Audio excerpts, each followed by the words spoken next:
So I almost hung off a tree just to get this view.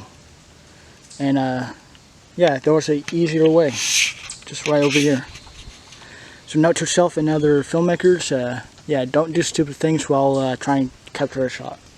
So since I'm in Indiana, I've been looking for places with steep drop-offs, because one of my goals is to hike the Zion National Park, and I found one.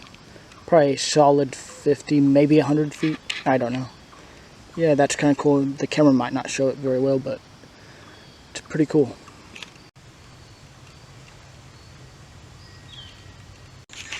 Just went from woodland / cliff, and now we are going to a prairie, it looks like.